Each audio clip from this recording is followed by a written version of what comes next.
உங்கள் அனைவருக்கும் நம்முடைய சர்வ வல்லமை கொண்ட பரலோக பிதாவாகிய தேவனுடைய பரிசுத்தம் நிறைந்த நாமத்தினாலும் அவரது ஒரே பேரான குமாரனும் நமது அருமை இரட்சகரும் ராஜாவுமாகிய கிறிஸ்தேசுவனுடைய பரிசுத்தமான நாமத்தினாலும் கிருபை அன்புடன் கூடிய சமாதானமும் உண்டாகி பெருக கடவுது என்கிற அன்பின் வாழ்த்துக்களோடு நான் சார்ந்திருக்கிற பழனி ஐக்கியத்தாருடைய அன்பின் வாழ்த்துக்கள் மற்றும் ஊழியத்தை நிமித்தம் நாம் பிரயாணம் செய்கின்ற அனைத்து சபைகள் தோறும் இருக்கக்கூடிய உங்களுடைய சகோதர சகோதரிகள் அனைவரின் அன்பையும் வாழ்த்துக்களையும் இந்த வேலையிலே பகிர்ந்து கொள்கிறேன். பிரியமானவர்களே, நம்ம கடந்த முறை எலெக்ஷன் சம்பந்தமாக ஒரு பாடம் பார்க்கும் பொழுது சபையினுடைய ஊழியர்களை குறித்ததான தகுதிகள் பத்தி பார்த்திருந்தோம். உங்களுக்கு ஞாபகம் இருக்கும் நம்புறோம். ஒரு மூப்பர்கள் எப்படி இருக்கணும், எப்படி இருக்கக்கூடாது என்கிற அடிப்படையில 7 விதமான படிநிலைகளாக அவைகளை நம்ம பார்த்தோம். அதாவது ஃபுல் எலெக்ஷன் ப்ரோக்ராமும் பார்த்திருந்தோம். அதுல குறிப்பாக மூப்பர்களை குறித்து தாளந்துகள் பத்தி நம்ம பார்க்கல. மாறாக அவர்கள் எப்படி நல்லொழுக்கம் உள்ளவர்களாக இருக்கணும், என்ன மாதிரியான சாட்சி உள்ளவங்களா இருக்கணும், அவங்களுடைய குணநலம் எப்படி இருக்கணும், பொறுமை உள்ளவங்களா இருக்கணும் போன்ற குணலட்சணம் சம்பந்தப்பட்ட தகுதியின் அடிப்படையில மாத்திரம் அந்த பாடத்துல நம்ம பார்த்து முடிச்சிருந்தோம். பட் ஊழியங்கள் பத்தியோ ஊழியர்களுக்கான திறமைகள் பத்தியோ அந்த பாடத்துல நம்ம பார்க்க முடியல, இல்லைங்களா? இன்றைய தினத்துல சபையில் தேர்ந்தெடுக்கக்கூடிய மூப்பர்களுக்கு இருக்க வேண்டிய திறமைகள் மற்றும் தாளந்துகள் அவைகளை குறித்து நம்ம பார்க்கலாம். பாடத்தினுடைய தலைப்பு மூப்பர்களுக்கான திறமைகள் மற்றும் தாளந்துகள். ஆதார வசனத்துடன் நம்ம தொடங்குவோம். எபேசியர் 4ஆம் அதிகாரம் 11 தொடங்கி 13 முடிய. எபேசியர் 4:11 வசனம் தொடங்கி 13 வசனங்கள் வரை. மேலும் நாம் அனைவரும் தேவனுடைய குமாரனை பற்றும் விசுவாசத்திலும் அறிவிலும் ஒருமைப்பட்டவர்களாகி கிறிஸ்துவினுடைய நிறைவான வளர்ச்சியின் அளவுக்கு தக்க பூரண புருஷராகும் வரைக்கும் பரிசுத்தவான்கள் சீர்பொருந்தும் பொருட்டு சுவிசேஷ ஊழியத்தின் வேலைக்காகவும் கிறிஸ்துவின் சரீரமாகிய சபையானது பக்தி விருத்தி அடைவதற்காகவும் அவர் சிலரை அப்போஸ்தலராகவும் சிலரை தீர்க்கதரிசிகளாகவும் சிலரை சுவிசேஷகராகவும் சிலரை மேய்ப்பராகவும் போதகராகவும் ஏற்படுத்தினார். பிரியமானவர்களே, இதுதான் ஊழியர்களுக்கான பட்டியல். இதுல திறமை தாளந்துகள் பத்தி வசனத்துல குறிப்பிடப்படல. பட் எத்தனை விதமான ஊழியங்கள் இதுல நம்ம பார்க்கிறோம் என்று பார்க்கும்போது முதல் வசனம் தொடங்குற விதம் எப்படி இருக்குன்னா, கர்த்தருடைய சரீரமாகிய சபை பக்தி விருத்தி அடையணும். நாம எல்லாரும் தேவனுடைய குமாரனுடைய சாயலுக்கு முழுமை அடையணும். அது ஒரு நாள் 2 நாள்ல நடந்து முடியக்கூடிய விஷயம் இல்லை. அதற்கு நிறைய கால அவகாசங்கள் தேவைப்படுது. அந்த இடைப்பட்ட காலகட்டத்தை தான் கட்டி எழுப்பப்படுதல், பக்தி விருத்தி என்ற வார்த்தையில நம்ம பயன்படுத்துறோம். அந்த பக்தி விருத்திங்கிற வார்த்தை டெவலப், கட்டி எழுப்பப்படுதலை குறிக்கக்கூடியதாக இருக்கு. அப்போ பூரண புருஷராக கூடிய அந்த டைம், அந்த எல்லை வரைக்கும் சுவிசேஷ யுகத்துல தேவன் சில ஊழியங்களையும் ஊழியர்களையும் ஏற்படுத்துறார். அந்த ஊழியர்கள் எங்க இருந்து ஆரம்பிக்கிறாங்க? அப்போஸ்தலர்கள் இருந்து ஆரம்பிக்கிறாங்க. பரிசுத்தவான்கள் சீர்பொருந்தணுங்கிறது நோக்கம், கர்த்தருடைய சாயல்ல முழுமை அடையணுங்கிறது தேவனுடைய விருப்பம்.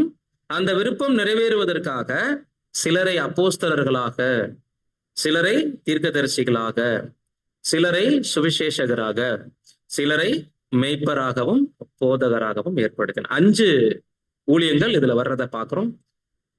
6வதான ஒரு வார்த்தை இருக்கு. அந்த வார்த்தை இங்கே இல்லை, அது நம்ம பின்னாடி பார்க்கலாம். பேதுரு நிருபத்துல பயன்படுத்தக்கூடிய வார்த்தை மற்றும் அப்போஸ்தலனாகிய பவுல் தீமோத்தேயுல பயன்படுத்தியிருக்கக்கூடிய வார்த்தையாகிய கண்காணிகள், அது ஒரு வார்த்தை, அது ஒரு ஊழியம். 6 வார்த்தைகள் வருது இல்லைங்களா? 7வதாக மூப்பர்கள். மொத்தம் எத்தனை ஊழியங்கள் வருதுங்க? 7 வார்த்தைகள் வருது. 7 விதமான ஊழியங்களாக நம்ம பார்க்க முடியாது. கேஷுவலா பயன்படுத்தக்கூடிய வார்த்தைகளாக பார்க்கும்போது கடைசியா வர்றது 7வதாக நம்ம மூப்பர்னா என்ன நம்ம பார்க்கலாம். பிரியமானவர்களே, நம்ம சகோதரர்களுடைய எழுத்துக்கள்ல இப்ப நமக்கு எப்படி பைபிள் ஸ்டூடெண்ட்டுக்கு ஃபாலோ கிளாஸ் அப்படின்றது ஒரு அடிப்படையான விஷயமா பார்க்கப்படுதோ, அதே மாதிரி சபையினுடைய ஒழுங்குமுறை சார்ந்த விஷயங்கள்ல 6th வால்யூம் அடிப்படை. நம்ம வேற எந்த ஆர்டிக்கல்ல, எந்த ஒரு பிரதருடைய கொஸ்டின் புக்ல இருந்தோ, ரீபிரிண்ட் ஆர்டிக்கல்ல இருந்தோ, ஏதேனும் ஒரு பக்கங்கள்ல இருந்து, ஒரு குறிப்புகள்ல இருந்து ஏதாவது ஒரு பதில்கள், சில பாயிண்ட்ஸ் நமக்கு கிடைக்குது. அதை சில சகோதரர்கள் சில நேரங்கள்ல நம்ம மத்தியில பகிர்ந்து கொள்றாங்க அப்படின்னா நம்ம என்ன செய்யணும்னா, சபை கட்டுமான பணிக்கான அடிப்படை புத்தகமாக கொடுக்கப்பட்டிருக்கிறது புது சிருஷ்டியினுடைய ஒழுங்குமுறையும் எங்கதான் இருக்கு. இதோட பொருத்தி பார்த்து, ஒருவேளை வேற சில இடங்கள்ல சகோதரன் ஆலோசனையை வேற விதமா கொடுத்திருக்காரு அப்படின்னா, ஏன் இதோட ஒத்து போகலங்கிறத மேட்ச் பண்ணி பார்த்துக்கணும். ஏன்னா 6 வால்யூம் அதை மையமா வச்சுதான் 53 லெசன் நம்ம கம்போஸே பண்ணியிருக்கிறோம், ஃபாலோ கிளாஸே.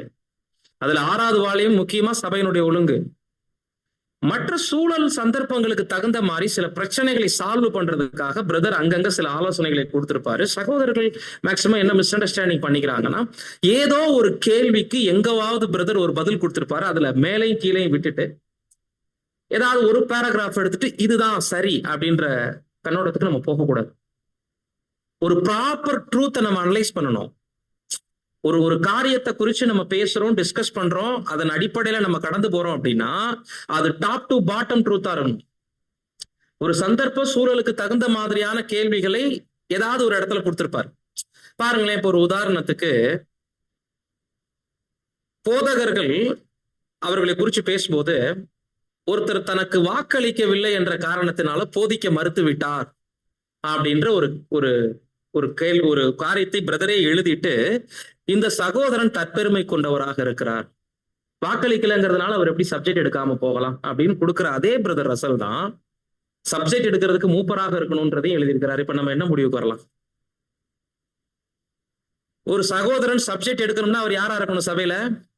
அது யாருடைய எழுத்துக்களை தான் படிக்கிறோம்? அதே சகோதரர் ரசல் தான் தனக்கு வாக்களிக்கவில்லை என்ற காரணத்தினாலே போதிக்க மறுத்தவர்களை தற்பெருமை கொண்டவர்கள்னு சொல்றாரு. அப்ப என்னன்னா, எந்த ஆர்டிக்கிளுடைய சூழல் என்ன, அந்த இடத்துல தவறான நபரை குறித்து அவர் பேசினது ஒரு பேராகிராஃப்னா, அந்த மனிதனுடைய டாப் டு பாட்டம் நம்ம கவனிக்க தவறிட்டு அந்த பகுதியில இருந்து எடுத்துட்டு வந்து, இந்த பாத்தீங்களா போதிக்க தேவையில்லை அப்படி காமிச்சிட்டு இருக்க கூடாது, இல்ல கட்டாயம் போதிக்கணும் அப்படின்னு காமிச்சிட்டு இருக்க கூடாது. அதுக்குத்தான் 6வது வால்யூம 5வது அத்தியாயத்தையும் 6வது அத்தியாயத்தையும் ரொம்ப ஜாஸ்தி நம்ம படிக்க வேண்டியது இருக்கு. அதன் அடிப்படையில இன்னைக்கு நம்ம பார்க்க போற பாடம் 6வது வால்யூம்ல ஊழியர்களுடைய ஊழியங்களை குறித்து பயன்படுத்தப்பட்ட வார்த்தைகள், அவருடைய ஊழியங்கள்.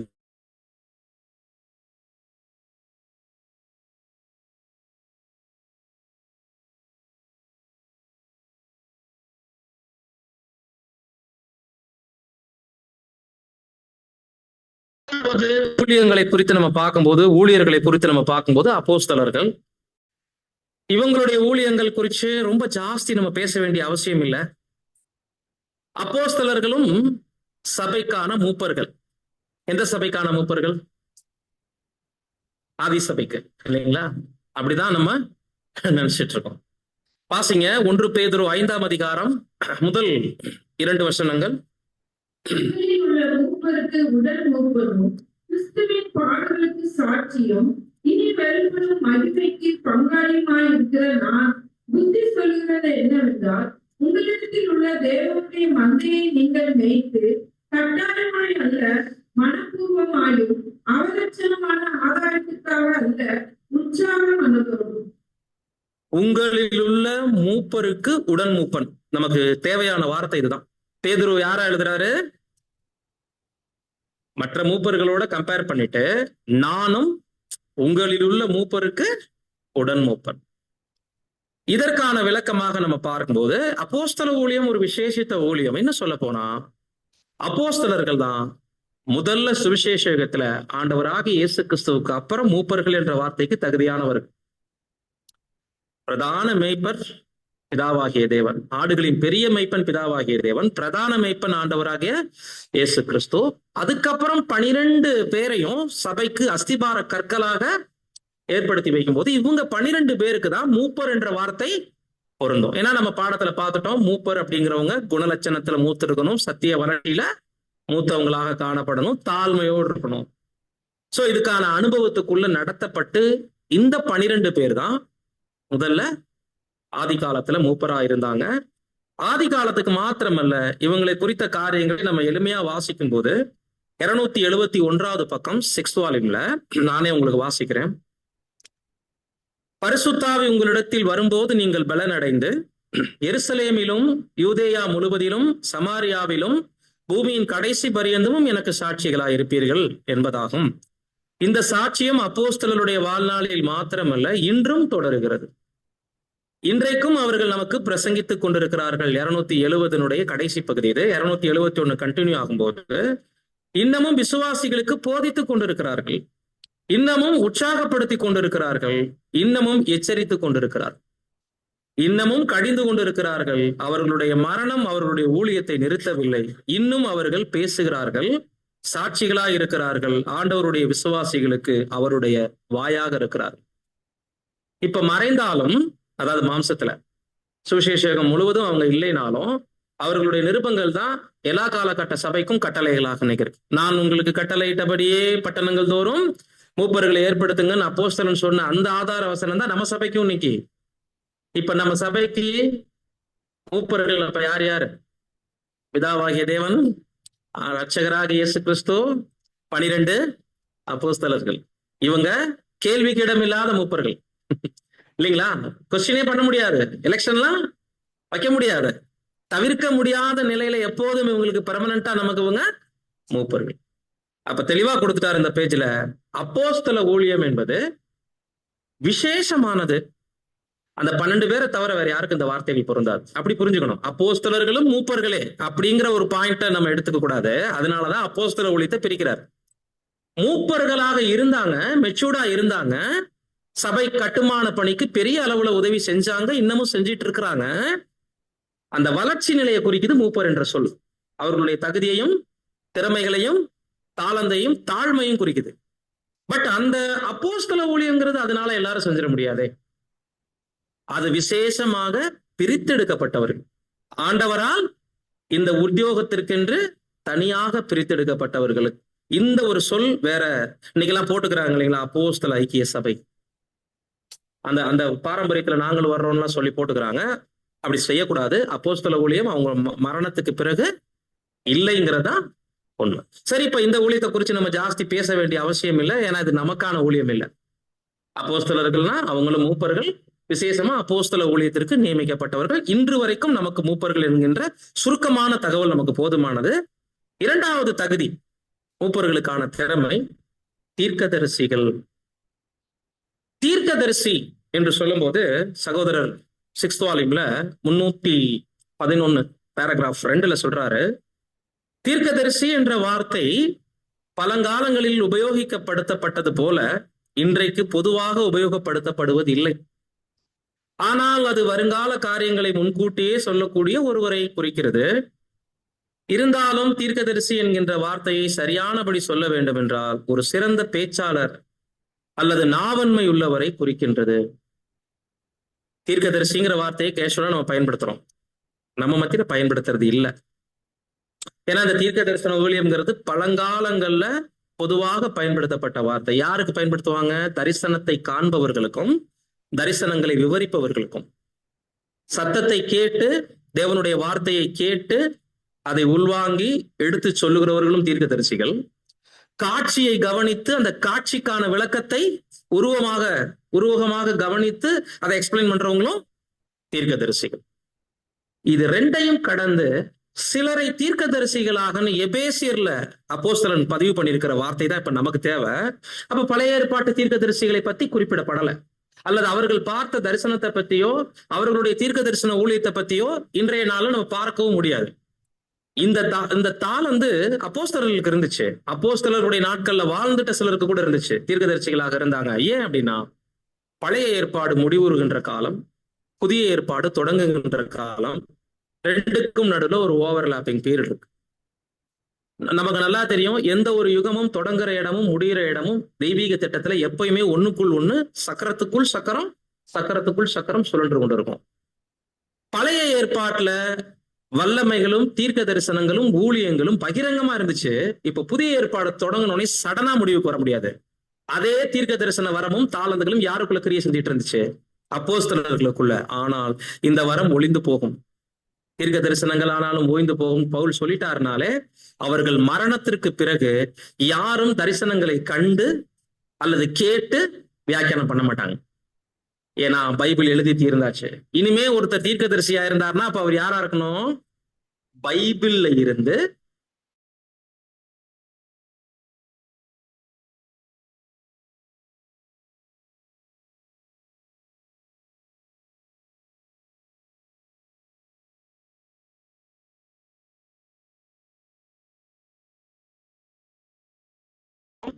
புதிய ஏற்பாட்டுல அப்போஸ்தலர்களுக்கு அப்புறம் யார் தீர்க்கதரிசிகள் கிடையாது. அவர்கள் நாட்கள்ல சிலர் இருந்துட்டாங்க. பர்னபாவை கூட நம்ம சொல்லலாம் இல்லைங்களா. விசேஷித்த ஸ்தேவான் கூட ஒரு தீர்க்க தரிசனம் தெரிவிச்சுட்டு தான் மரிச்சாரு. அப்ப அவர் கூட யார் தான் தீர்க்க தரிசன வரம் பெற்றவர் தான். பட் அவர்கள் சமகாலத்தில் வாழ்ந்தவர்களோடு அந்த ஊழியம் என்ன ஆகுது? அப்போஸ்தலர்களுடனும் அவர்களுடைய நாட்கள்ல வாழ்ந்துட்ட இறுதியாக வாழ்ந்து மரித்த யோவானோட அது முடிவுக்கு வருதுன்னு நம்ம புரிஞ்சுக்கலாம். ஏன்னா வெளிப்படுத்தின விசேஷம் பைபிளுக்கும் முற்றுப்புள்ளி வைக்குது, எழுதி முடிக்கிற காலகட்டத்துக்கு இல்லைங்களா. கடைசி அப்போஸ்தலனும் என்ன ஆகிறாரு? மறிக்கிறாரு. இதற்கு பிறகு வெளியரங்கமான தீர்க்க தரிசன ஊழியங்கள் இல்ல. அப்ப நம்ம நாட்கள் இந்த தீர்க்கதரிசியை குறித்து சொல்லும் போது என்ன சொல்றாருன்னா, சரியாக சொல்ல வேண்டுமெனில் ஒரு சிறந்த பேச்சாளர் அல்லது நாவன்மை உள்ளவரை குறிக்கின்றது. தீர்க்கதரிசினா யாருங்க?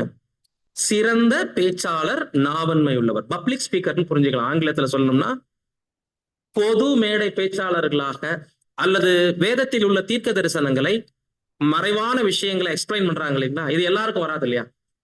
உதாரணத்துக்கு சகரியா போன்ற தீர்க்க தரிசன புஸ்தகம், எசேக்கியேல், தானியேல் போன்ற தீர்க்க தரிசன புஸ்தகங்களை எல்லா சகோதரர்களையும் தொடமாட்டாங்க. அதுக்குன்னு சில விசேஷித்த தாளந்து உள்ள சகோதரர்களே அதை ப்ராபஸிலாம் எடுக்கிறாங்க இல்லைங்களா. இஸ்ரேல் குறித்த ப்ராபஸி கூட. அப்ப இது எந்த வரம்? இது என்ன வரம்? தீர்க்க தரிசனங்களை புரிந்து கொள்ளக்கூடிய வரம். இவர்களை தான் புதிய ஏற்பாட்டுல தீர்க்க தரிசின்னு நம்ம சொல்லலாம். பழைய ஏற்பாட்டின் தீர்க்க தரிசனங்களை அனலைஸ் பண்ணி புரிந்து கொண்டு சிறந்த நாவன்மை உள்ள பேச்சாளர்களாக அவங்க எக்ஸ்பிளைன் பண்ணணும். சொல்லிட்டு பின்னாடி கொடுக்கிறாரு, அதை அறிவிக்கும்படி அப்படி கருதப்படலாம். தரிசனங்களை காண்கிறவர்களும் சிறந்த அதை வெளிப்படையாக பெறுகிறவரும் கூட தீர்க்கதரிசியாக இருக்கலாம். அதை அறிவிக்கிறவரும் அப்படி கருதப்படலாம். இருந்தாலும் இரண்டுமே துல்லியமாக வித்தியாசமானவைகள். மோசேயையும் ஆரோனையும் எடுத்துக்கொண்டால் மோசேதான் உயர்ந்தவர். ஏன்னா அவர் தரிசனத்தை பார்த்தாரு, தரிசனத்தை சொன்னார், வெளிப்படையாக பிக்சரா பார்த்தாரு, தரிசனங்களை காதுல கேட்டாரு. அவரும் ஒரு தீர்க்கதரிசி தான். ஆனா ஆரோனையும் தீர்க்கதரிசின்னு தான் இங்க சொல்றாரு. ரெண்டு பேருக்குள்ள வேறுபாடு என்னன்னா, மோசே கிரகிச்ச தீர்க்க தரிசனத்தை, பார்த்துட்ட தீர்க்க தரிசனத்தை சிறந்த நாவன்மை உள்ளவராக விவரிக்க முடியாத சில குறைபாடு அவருக்குள்ள இருந்தனால ஆரோனையே மோசேக்கு என்ன பண்ணார்னா வாய்க்கருவியாக தேவன் வச்சார். வாசிக்கலாம் வசன பகுதி, யாத்ராகமம் 7:1.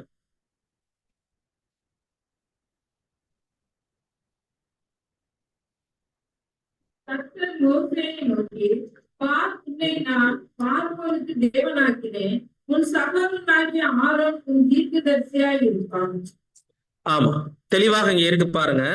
இப்ப மோசே இந்த எக்ஸ்பிளைன் நம்ம படிச்ச மாதிரி தரிசனங்களை காண்கிறவரும் அதை வெளிப்படையாக பெறுகிறவரும் கூட ஒரு தீர்க்கதரிசியாக இருக்கலாம். அதை அறிவிக்கிறவரும் அப்படி கருதப்படலாம். அறிவிக்கிறவர் யாரு? வெளிப்படையாக காண்கிறவர், பெறுகிறவர் யார் அப்படின்னா பார்த்தவர் மோசே, சத்தத்தை கேட்டவர் மோசே. இதை கிளியரா அறிவிக்கக்கூடிய வேலையை பொதுஜனங்கள் மத்தியில மோசேக்கே உதவிகரமா இருந்தது. சிறந்த நாவன்மை உள்ளவர் இந்த இடத்துல யாரா இருக்கிறாரு? ஆரோன். அதுதான் இங்க சொல்றாரு, பார், உன்னை நான் பார்வோனுக்கு தேவனாக்கினேன். மோசேக்கு இருந்த ஸ்தானம். உன் சகோதரனாகிய ஆரோன் உன் தீர்க்கதரிசியாக இருப்பான். அப்படின்னா என்ன அர்த்தம்? மோசே பெரிய தீர்க்கதரிசி. மோசேக்கு யார் தீர்க்கதரிசியா? இங்கதான் நம்ம புரிஞ்சுக்கணும். மோசே எப்படிப்பட்ட தீர்க்கதரிசி, ஆரோன் எப்படிப்பட்ட தீர்க்கதரிசினா தரிசனத்தை வெளிப்படையாக காண்பவர், விவரிப்பவர். வெளிப்படுத்துபவர் மோசே, விவரிப்பவர் ஆரோன்.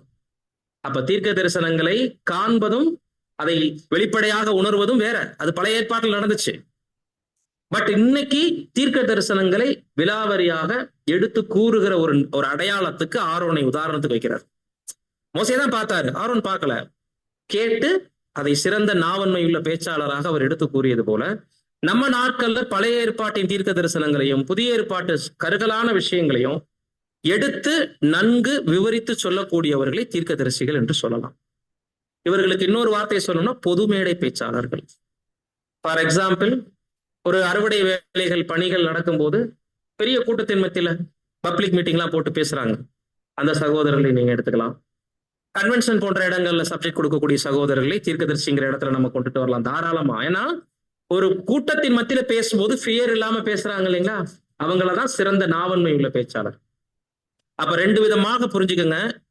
சத்திய வசனங்கள்ல பழைய ஏற்பாட்டு தீர்க்க தரிசனங்களை, புதிய ஏற்பாட்டு காரியங்களை விலாவாரியாக எடுத்து விளக்கி கூறக்கூடிய சிறந்த நாவன்மை உள்ளவர்களை தீர்க்கதரிசி என்று சொல்லலாம். அநேகர் மத்தியில பொதுவான இடங்கள்ல திரளான ஜனங்கள் மத்தியில சத்தியத்தை பிரசங்கிக்கக்கூடிய பொது மேடை பேச்சாளர்களையும் தீர்க்கதரிசி என்று சொல்லலாம். இப்ப 3வது பாயிண்ட் கடந்து போகலாம். சுவிசேஷகர்கள். சுவிசேஷகர்கள் என்று சொல்லும்போது மேக்சிமம் இன்னைக்கு பெயர் சபைகள்ல இந்த காரியங்களை நம்ம காண முடியுது. இது அவங்க மத்தியில அவங்க புரிஞ்சுக்கிற சுவிசேஷக ஊழியத்தை அவங்க ஸ்திரம்பட செய்யறாங்கன்னே சொல்லலாம். நீங்க நல்லா கவனிச்சு பாருங்களேன், சபைக்குள் இருந்து சபையை கண்காணிக்கக்கூடிய சில பாஸ்டர்ஸுங்க அந்த ஊழியத்தை நல்லா கரெக்டா செஞ்சுட்டு இருப்பாங்க. அதாவது அவங்க புரிஞ்சுக்கிட்ட அளவு, அவங்களுடைய சத்தியம் புரிஞ்சுக்கிட்ட அண்டர்ஸ்டாண்டிங் அளவுக்கு சொல்றேன். சுவிசேஷகர்னே சில பிரசங்கிமார்கள் இருப்பாங்க, அவங்க யாரும் சபைக்குள்ள போக மாட்டாங்க. ஆனா ஆண்டவர் இயேசு உங்களுக்காக மரிச்சாருங்கிறத மேடை போட்டு சொல்லிக்கிட்டே இருக்கிறாங்க இல்லையா, அந்த வேலைக்கே போயிட்டு இருக்காங்க இல்லைங்களா. அப்ப அதன் மூலம் சில ஜனங்கள் விசுவாசிகளாக மாறும்போது அருகில் இருக்கிற சபைக்கு போக ஆரம்பிச்சிடுறாங்க. இப்ப இந்த வேலையில என்ன ஒரு காரியம் நம்ம காண முடியுதுன்னா, சகோதரர் தெளிவா சொல்றாரு, சுவிசேஷகர்கள் என்பவர்கள் ஆரம்ப நிலை ஊழியர்கள். சத்திய பாதையில் சகோதர சகோதரிகளை, அவர்களுடைய மனதை ஆரம்ப நிலை காரியங்களுக்கு நேராக வழிநடத்தி, என்ன நோக்கம் இந்த சுவிசேஷ யுகத்துல தேவன் நம்ம மேல வச்சிருக்கிறாரு, நீங்களும் நானும் எதுக்கு அழைக்கப்பட்டு வந்திருக்கிறோம் அப்படிங்கிற ஆரம்ப முதல் முடிவு வரைக்கும் ஃபாலோ கிளாஸ் எடுக்கிறோம் பாருங்க. அது இல்ல, இதுக்கெல்லாம் முன்னாடி ஆண்டவர் இயேசுவை அறிவிக்கிறது, அந்த ஊழியத்தை செய்யறோம் இல்லைங்களா. அது பெயர் சபையில இன்னைக்கு செய்யறாங்க. பட் இன்னும் நம்ம விஷயத்துல தெளிவா சொல்லணும்னா, பேசிக்கெல்லாம் கேட்கறதுக்கு முன்னாடியே ஒரு சிலரை பார்த்து சந்திச்சு அதை பேசிக்க கேட்க வைக்கிற அளவுக்கு பேசுறோம்னு வச்சுக்கோங்க. அதுக்கு பேர் நம்ம என்ன சொல்றோம், ஒரு சின்ன ஐ ஓப்பனிங் பாயிண்ட் பேசிட்டு வந்துட்டேன் அப்படி சொல்றோமா இல்லைங்களா. பெரிய கூட்டத்துல பேசும்போது இன்னைக்கு பப்ளிக் மீட்டிங்கு ஐ ஓப்பனிங் கிளாஸ் பேசணும்னு சொல்ற மாதிரி, ஒரு தனிப்பட்ட நபரை பார்த்து கூட இன்னைக்கு அவருக்கு நான் ஒரு சின்ன அளவுல ஐ ஓப்பனிங் பாயிண்ட் எனக்கு தெரிஞ்ச அளவுக்கு பேசிட்டேன்னு சொல்லிட்டு சில சகோதர சகோதரிகள் செஞ்சிருக்காங்க. என்னால முடிஞ்ச அளவுக்கு நான் சொல்லிட்டேன், இனிமே நீங்க ஃபாலோ கிளாஸ் எடுங்கன்னு சொல்லிட்டு ஹேண்ட் ஓவர் பண்ணுவாங்க. இந்த அனுபவம்லாம் அவங்களுக்கு இருந்திருக்கும். அவங்கள அறியாம அவங்க சுவிசேஷகரா மாறி இருக்காங்க அந்த இடத்துல. இதுதான் ஆரம்பத்திலேயே அப்போஸ்தலர்கள் நாட்களில் நடைமுறையில் இருந்துச்சு. ஸ்லைடு வந்து 325வது பக்கம். சுவிசேஷகர்களுக்கு கிடைக்கப்பட்ட வரமானது சத்தியத்தை ஆராய்ந்து பார்க்கும்படியாக மனிதர்களுடைய மனதையும் இருதயங்களையும் எழுச்சியுற பண்ணுவதா. இன்னும் சத்தியத்தை ஆராய்ந்து கடந்து போகல. அதுதான் நம்ம முதல் பெயர் சபை உதாரணத்தை உங்களுக்கு சொன்னேன். மேடையில பேசி நற்செய்தி அறிவிச்சுட்டு பக்கத்துல இருக்கிற சபைகளுக்கு விசுவாசிகளான பின்னாடி போறாங்க, அது அவங்க ட்ரூத். இப்ப நம்ம ஃபாலோ கிளாஸ் கேட்கறதுக்கு முன்னாடி சிலரை ரெடி பண்ணி அதுக்கப்புறம் பேசி கேட்க வைக்கிறோம் இல்லைங்களா. இதுதான் சுவிசேஷ பணி. இது செய்யறது கூட யாரா இருக்கணும், ப்ராப்பரா எல்லாரும் செய்ய முடியறது இல்லை. அதனால மூப்பர்களா இருக்கலாங்கிறதுக்காகத்தான் மூப்பர்களுக்குள்ள கொண்டு வர்றாரு சுவிசேஷகரை. கவனிச்சிங்களா, அப்போஸ்தலர்கள்னா அவங்க மூப்பரா இருக்கணும், தீர்க்கதரிசினா அவங்க மூப்பரா இருந்து செய்யணும். இந்த சுவிசேஷ ஊழியம் கூட எல்லாரும் செய்ய தடையெல்லாம் கிடையாது. பட் மூப்பரா இருந்து செஞ்சா இன்னமும் நல்லது. அந்த அடிப்படையில தான் மூப்பர் லிஸ்ட்ல கொண்டுட்டு வர்றாரு சுவிசேஷ பணியையும். அப்போ மனிதனுடைய மனதையும் இருதயங்களையும் எழுச்சியுற பண்ணுவதாகும். இது ஆதிகால சபையில் இருந்தவர்களிடம் இருந்ததை காட்டிலும் தற்போது எல்லாரிடத்திலும் இருக்கக்கூடிய விசேஷமான வரமாக காணப்படவில்லை. என்ன சொல்றாருன்னா, பின்னாடி பேசுறாரு, எல்லாத்தையும் படிக்கிறத விட நான் உங்களுக்கு சொல்லிடுறேன். ஆதி காலத்துல கால்நடையாக பிரயாணம் பண்ணி கப்பல்கள்ல போய் நேரடியாக சுவிசேஷத்தை அறிவிச்சாங்க. நம்ம நாட்கள்ல பிரதர் சொல்றாரு, பிரசுரங்கள், கைப்பிரதிகள், சில அடிப்படை புத்தகங்கள். நம்ம ஏன் பைபிள் படிக்கணும், இந்த ஃபாலோ கிளாஸ்லயே என்ன விஷயங்கள் இருக்குங்கிறதெல்லாம் நம்ம இன்னைக்கு அட்டவணைப்படுத்தி கொடுத்துறோம் இல்லைங்களா, அந்த ஆவலை தூண்டி விட்டுறோம் இல்லைங்களா.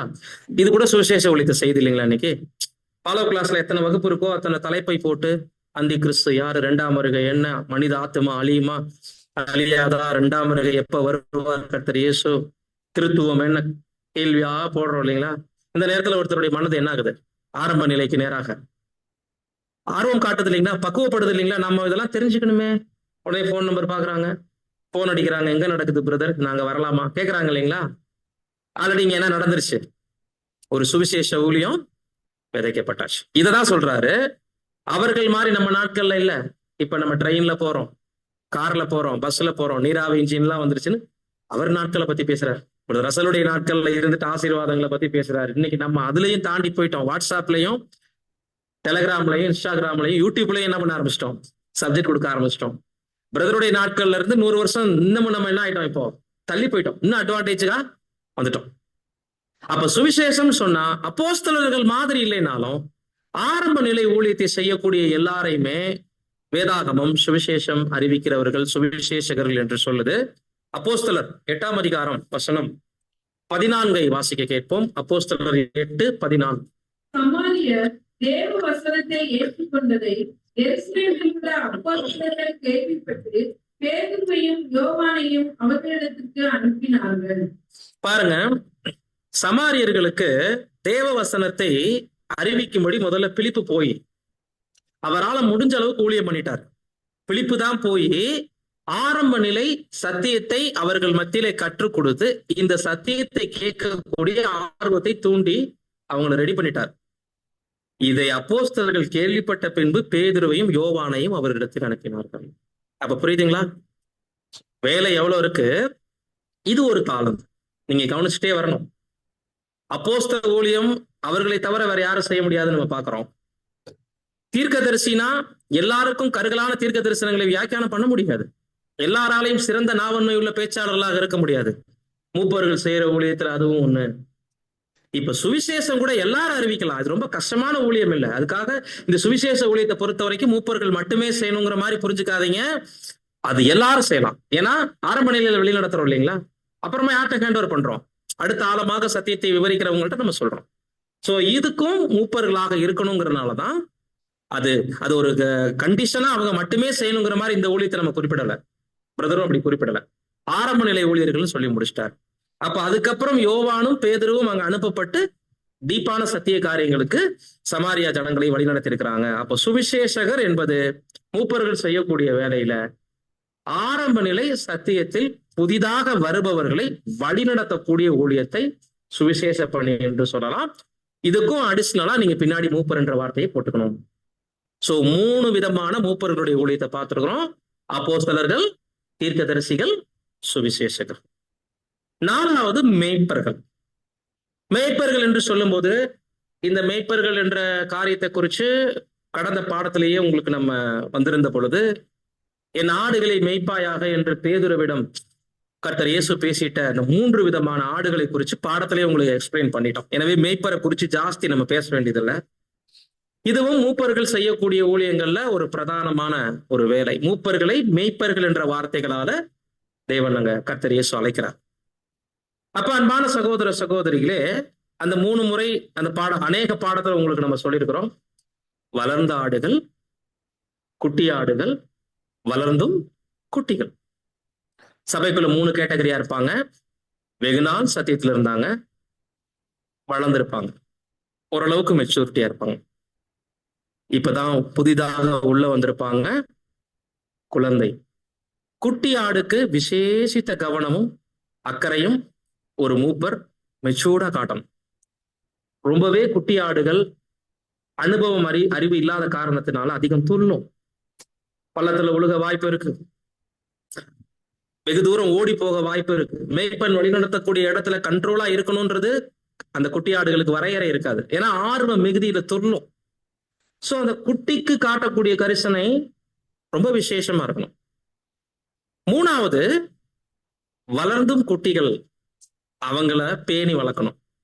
முதல்ல ஆட்டுக்குட்டியை மேய்ப்பாயாக தான் சரியான மொழிபெயர்ப்பு. முதல்ல ஆடுகளை மேய்ப்பாயாக, 2வது வரக்கூடியது ஆட்டுக்குட்டியை பேணி வளர்ன்னு வரும். 3வது மறுபடியும் ஆடுகளை மேய் அப்படின்னு வரும். 2 ஆடுகள் வருது, நடுவுல வர்ற ஆட்டுக்குட்டி தான் ஏன் 2 ஆடு வருது அப்படின்னு பாத்தீங்கன்னா, 3வதா வரக்கூடிய ஆடையும் பேணி வளர்ந்து தான் வரும். டிரான்ஸ்லேஷன்ல திருவுளியத்துல பாத்தீங்கன்னா அப்படின்னா என்ன அர்த்தம்னா, வளர்ந்துருப்பாங்க, குட்டிகளா தான் இருப்பாங்க. வளர்ந்தவர்களை கண்டுபிடிச்சிடலாம், குட்டிகளை கண்டுபிடிச்சிடலாம். வளர்ந்தும் குட்டிகள் அப்படிங்கிறவங்களை கண்டுபிடிக்க கொஞ்சம் தாமதமா, மெச்சூரிட்டியா இருக்கிற மாதிரியும் இருப்பாங்க, திடீர்னு குழந்தைத்தனத்தை வெளிப்படுத்துவாங்க. போக போக நாள்பட இவங்க மாறவே மாட்டாங்கன்றது நம்ம ஈஸியா கண்டுபிடிச்சிடலாம். இப்ப இந்த ஆடையும் பேணி வளர்க்கணும்.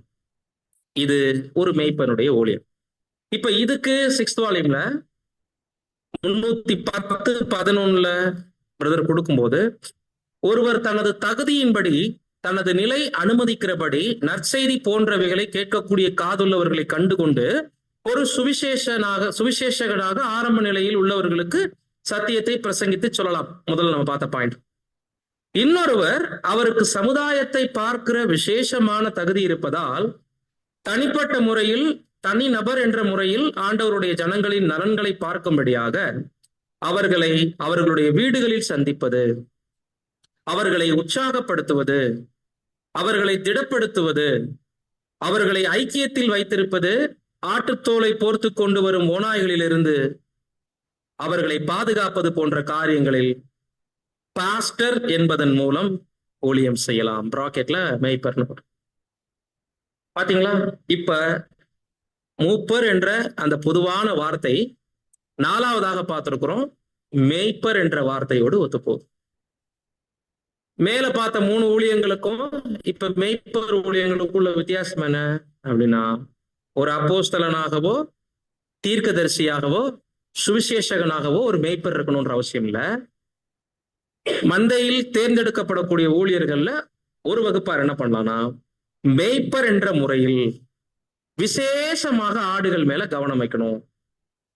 வீடு சந்திப்பு போன்ற ஊழியங்களை ஸ்பெஷலா அவர் கையில எடுத்துக்கொண்டு அந்த தாளந்து தனக்கு இருப்பதை அவர் உணர்ந்தவராக அவர்களுடைய விசேஷித்த வளர்ச்சியில அவர் கவனம் கொடுக்கணும்.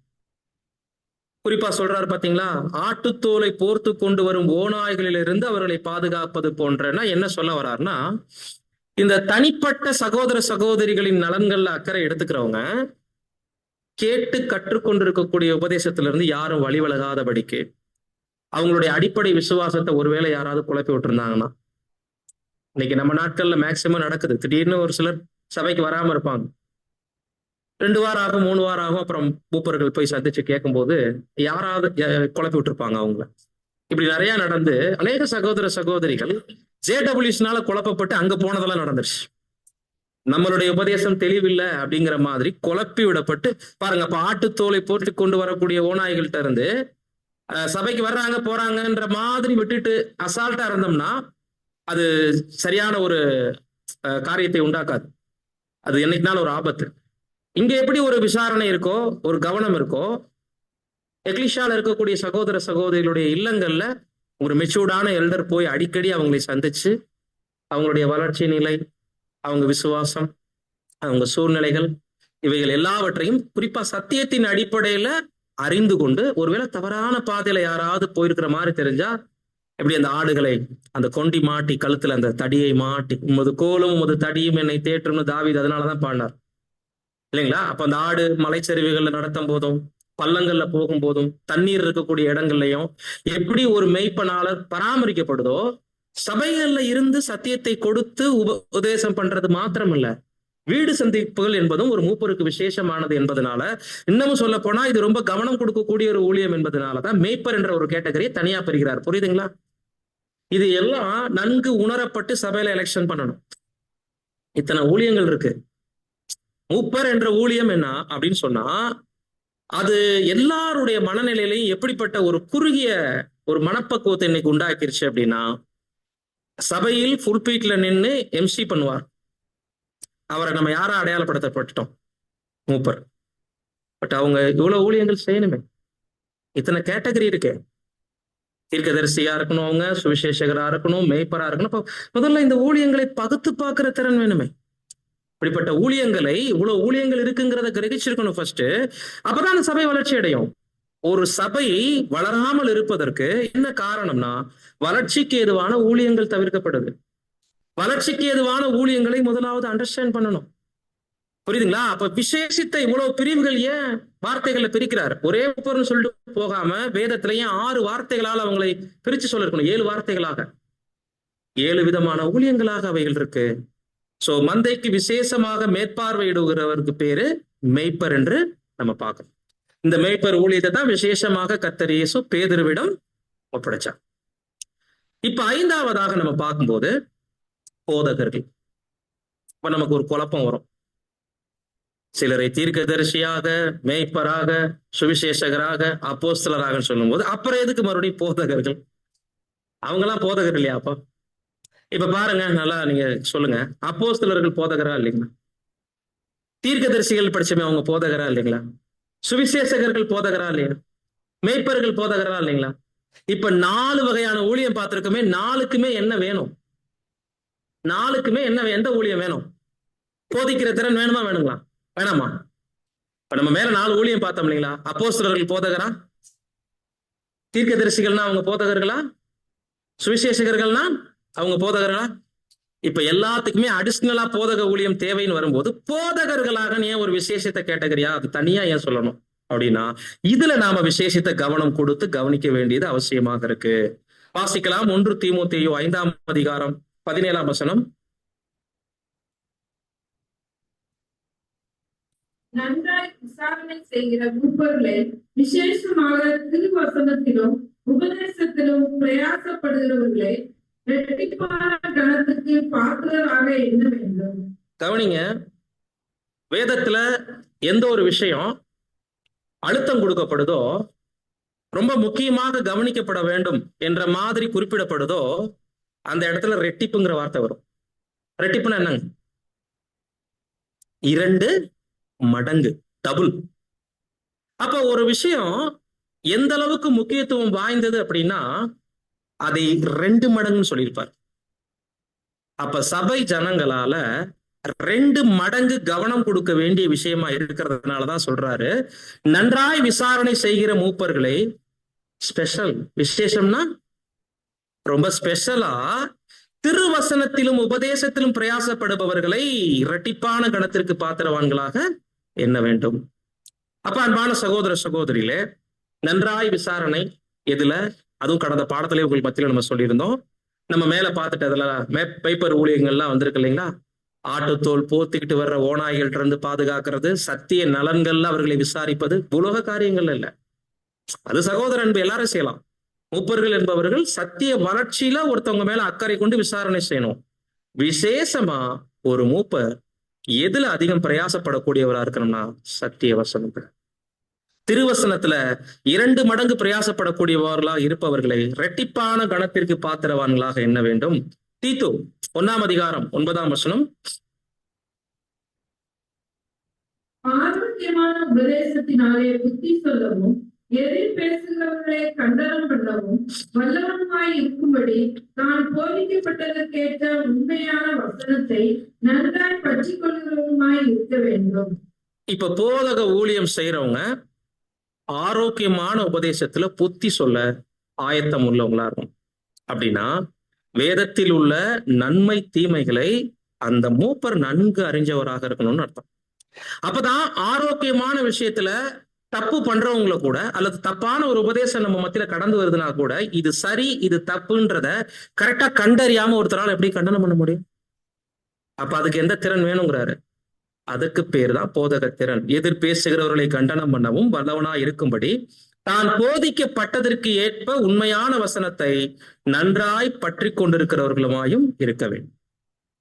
இப்ப இதற்கான விளக்கங்கள் 6th வால்யூம்ல 316(2) மற்றும் 317(2) இந்த பேஜ்ல நம்ம போய் வாசிக்கும் போது அன்பான சகோதர சகோதரிகளே, 312ஆம் பக்கம் 313ஆம் பக்கம், மேற்கூறிய தகுதிகளோடு, நல்லா கவனிங்க, ரொம்ப இம்பார்ட்டன்டான பாயிண்ட்ஸ் இதெல்லாம்.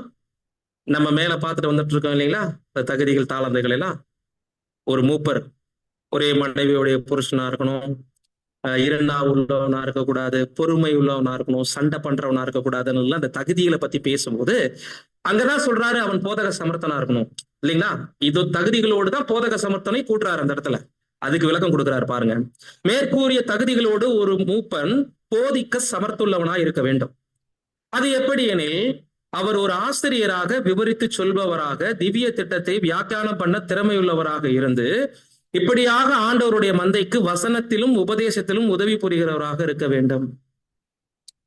பிரீச்சர் அண்ட் டீச்சர் என்ற 2 விதமான ஆங்கில வார்த்தை இந்த இடத்துல பயன்படுத்தப்பட்டு, இப்போ ஒரு போதக சமர்த்தன் என்று சொல்லக்கூடிய இந்த ஒரு வார்த்தைக்கு ஆசிரியராக விவரித்து சொல்லக்கூடியவராக அப்படின்னா நம்மளுடைய புரிதல் என்னன்னு கேட்டா என்ன சொல்லுவீங்க?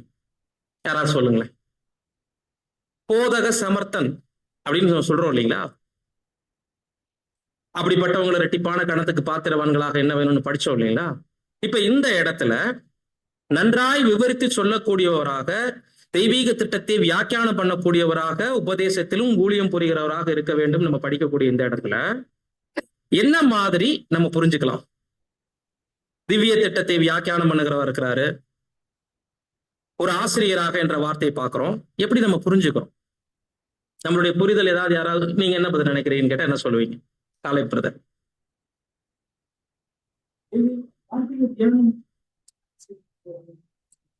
வார்த்தையை அடிக்கடி தியானம் செய்யறவரா இருக்கணுமா? இல்ல, நான் இந்த இடத்துல வரக்கூடிய காரியத்தை உங்களுக்கு வாசிச்சு காமிச்சுதான் விளக்கம் கேட்கிறேன். அது எப்படி எனில் அவர் ஒரு ஆசிரியராக திவ்ய திட்டத்தை விவரித்து சொல்லக்கூடியவராக வியாக்கியானம் பண்ண திறமை உள்ளவராக இருந்து தெளிவா அந்த வார்த்தையை சொல்லி கேட்கிறேன். இதுக்கு என்ன விளக்கம்? சரி, ஓகே, இப்படி வர்றேன். ஆசிரியர் என்பவர் ஒரு வகுப்பறையில பிரசங்கம் பண்ணுவாரா, மாணவன்கிட்ட தனியா பேசுவாரா? சிம்பிள். அப்போ ஒரு போதக சமர்த்தன் அப்படின்னா ஒரு காங்கிரிகேஷன்ல பேசணுமா, தனிப்பட்ட நபர்கிட்ட மட்டும்தான் பேசணுமா? தெளிவா பிரதர் கொடுக்கிறாரு. ஒரு வகுப்பறை ஆசிரியராக திவ்ய திட்டத்தை, இப்ப பாருங்க, தீர்க்கதரிசியை ஏன் நம்ம விவரிச்சு முதவே சொல்லிட்டோம்னா, ஒரு கன்வென்ஷன் பொது மேடையில பேசுறவங்க பப்ளிக் ஸ்பீக்கரு, அந்த திறமை தாளந்து இங்க வேண்டியதில்லை. எதுக்கு தேவையில்லை? ஒரு மூப்பரா எலெக்ட் பண்றவங்கள்ட்ட இவர் தீர்க்கதரிசியா வியாக்கியானம் பண்ணிடுவாரா, தீர்க்க தரிசனத்தை எடுத்து சொல்லிடுவாரா, அதற்கு சிறந்த நாவன்மை உள்ள பேச்சாளரா இருக்கிறாரா, அப்படிப்பட்டவருக்கு தான் நான் ஓட்டு போடுவேன். அப்படி மனநிலை போகக்கூடாது. அவர் கன்வென்ஷன்ல எல்லாம் பேச மாட்டாரு பிரதர். அவர் போய் ஃபாலோ கிளாஸ்ல எடுக்க மாட்டாரு. அவர் பொது மேடைகள்ல பேச மாட்டாரு. அதனால அவரை நான் எலெக்ட் பண்ண மாட்டேன். அந்த மனப்பக்கம் இருக்கக்கூடாது. பட் எந்த தகுதி வேணும்னா, நன்றாய் விசாரணை செய்கிறவர்களுக்கு வேத வசனத்துல 2 மடங்கு பிரயாசப்படக்கூடிய மனநிலை இருக்கணும். ஃபர்ஸ்ட் அவங்க தான் எதிர் பேசுகிறவர்களை கண்டனம் பண்ண முடியும். ஆட்டுத்தோல் போர்த்து கொண்டு வரக்கூடிய ஓநாய்களிடமிருந்து காப்பாற்றக்கூடிய வேலையை செய்யறவங்க அதற்கான எஃபர்ட் வசனத்திலிருந்து எடுக்கக்கூடியவங்களா இருக்கணும். அப்ப வகுப்பறை ஆசிரியரை போல இருக்கணும்னு சொல்லிட்டு பின்னாடி பேசுறாரு பாருங்க. இப்படியாக ஆண்டவருடைய மந்தைக்கு வசனத்திலும் உபதேசத்திலும் உதவி புரியவராக இருக்க வேண்டும். மூப்பராக இருப்பதற்கு தாளந்தோ அல்லது தீர்க்கதரிசி அல்லது பொது பேச்சாளர்கள் என்ற தகுதியுள்ளவராக இருக்க வேண்டும் என்பதுதான் அவசியம் இல்லை. மூப்பரா இருக்கிறதுக்கு இதுதான் அவசியம் இல்லை. பொது மேடை பேச்சாளர்கள் தீர்க்கதரிசிகள் என்று இருக்க வேண்டிய அவசியம் இல்லை. ஒரு மூப்பருக்கான தகுதிகளான கற்றுக் கொடுக்கும் திறமை, போதக திறமை, இன்னும் மற்ற தகுதிகளுடைய அநேகர் அதே சபையில் இருக்கலாம். இருந்த போதிலும், நல்லா கவனிங்க, இருந்த போதிலும் அவர்களில் எவருமே ஒரு பொது பேச்சாளருக்குரிய திறமையோ அல்லது திவ்ய திட்டத்தை எடுத்து கூறக்கூடிய திறமையோ இல்லாதவர்களாக இருக்கலாம். தேவைப்படுகிற இப்படியான ஊழியக்காரரை எழுப்பும்படியாக ஆண்டவரை நம்ப வேண்டும், ஜெபிக்க வேண்டும்ங்கிறார். ஒருவேளை இப்படியான ஊழியர்கள் கிடைக்காவிட்டால் உண்மையாகவே தேவை உள்ளதா என்கின்ற சந்தேகம் எழும்பலாம். இங்கே நாம் குறிப்பிட விரும்புகிறது என்னவென்றால், நல்ல விருத்தி அடைந்த சபைகள் சிலவற்றில் பொது பேச்சாளருக்கு அதிகமாக வாய்ப்பு இருப்பதில்லை. இது நிமித்தமாக இப்படிப்பட்ட இடங்களில் வேத பாடங்கள் கட்டாயமாக வேண்டும் என்பதற்காக நடத்தப்படாமல் கடமைக்காக நடத்தப்படுகின்றன. வேதாகமம் தெளிவாக காட்டுகிறபடி ஆதி சபையில் கூட இது வழக்கமாக இருந்தது. மேலும் எல்லாரும் கூடி வந்த போது சரீரமான சபையில் தாளந்துகள் பெற்றிருக்கிற பல்வேறு அங்கங்களுக்கு அவர்களது தாளந்துகளை உபயோகிக்கும்படியாக ஒருவர் பேசவும் மற்றொரு ஜெபிக்கவும், எல்லாருமே பாடாவிட்டாலும் அநேகர் பாடவும் ஒரு தருணம் அளிக்கப்பட்டது. அனுபவம் காட்டுகிறபடி விதமான ஒழுங்கை நன்கு பின்பற்றுகிற ஆண்டவருடைய ஜனம் அதிகமான அளவுக்கு ஆசீர்வாதத்தை பெறுவதுடன் மிக உறுதியான குணாதிசயங்களையும் அபிவிருத்தி பண்ணி கொண்டிருக்கிறார்கள். இந்த 2 ஸ்லைட்ல நம்ம வாசிச்ச வரைக்கும் நம்ம கவனிக்கப்பட வேண்டிய விஷயம் என்னன்னு நீங்க பாத்தீங்க அப்படின்னா, திறமை தாளந்துகள்ல கூட குறைய இருக்கும். ஆதி சபைகள்ல அதை எப்படி அவங்க ஒழுங்கு செய்திருக்கிறாங்கன்னா, பாட்டு பாடுறவங்க பாட்டு பாடுங்க, சங்கீதம் பாடுறவங்க சங்கீதம் பாடுங்க, தீர்க்க தரிசனத்தை வரைய விடுங்க, தீர்க்க தரிசனத்தை அறிவிங்க, பகிர்ந்து கொடுக்கிறவங்க பகிர்ந்து கொடுங்க, புத்தி சொல்லுகிறவன் புத்தி சொல்லுவதிலும் போதிக்கிறவன் போதிக்கிறதிலும். பட் இதுக்கு மேல என்ன பேசிட்டு வந்திருக்கிறாருங்கிறது ரொம்ப ரொம்ப நம்ம கவனிக்கப்பட வேண்டிய விஷயமா இருக்கு.